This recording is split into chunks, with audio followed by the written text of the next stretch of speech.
PSY តារាចម្រៀងប៉ុបកូរ៉េខាងត្បូងបំបីកំណត់ត្រាថ្មីមួយទៀតក្នុងប្រព័ន្ធ YouTube យោងតាមការតាមដានទូទាំងសកលលោកបានឲ្យដឹងថាតារាចម្រៀងប៉ុបរបស់កូរ៉េខាងត្បូងលោក PSY នៅតែបន្តបំបីកំណត់ត្រាថ្មីទៀតនៅក្នុងគេហទំព័រកំសាន្ត YouTube ដែលមិនធ្លាប់មាននោះឡើយក្នុងប្រវត្តិសាស្ត្រនៃបទចម្រៀងអន្តរជាតិនានាកន្លងមកចំពោះវីដេអូចម្រៀងបទ Gentleman ដែលជាបទចម្រៀងចេញផ្សាយកាលពីឆ្នាំ2013និងជាផលិតផលបន្ទាប់ពីបទ Gangnam Style ដែលផលិតកាលពីឆ្នាំ2012នោះបានបំបីកំណត់ត្រាថ្មីដែលមានអ្នកចូលទស្សនាច្រើនដងជាងគេក្នុងពេលតែមួយថ្ងៃគឺ38លានដង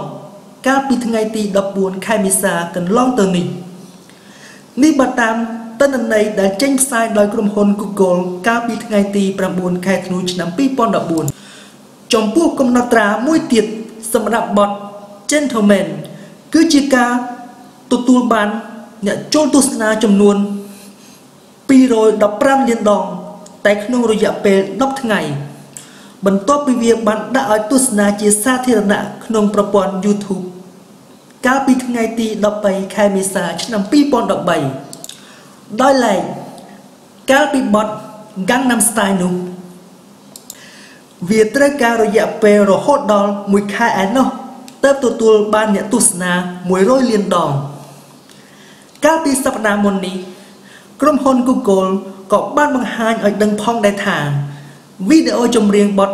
Gangnam Style ដែលត្រូវបានចាត់ទុកជាវីដេអូដែលមានអ្នកចូលទស្សនាច្រើនជាងគេបំផុតក្នុង YouTube នោះនៅតែឈរលេខរៀងកំពូលជានិច្ចដោយក្រុមហ៊ុននេះត្រូវធ្វើការអាប់ដេតជារៀងរាល់ពេល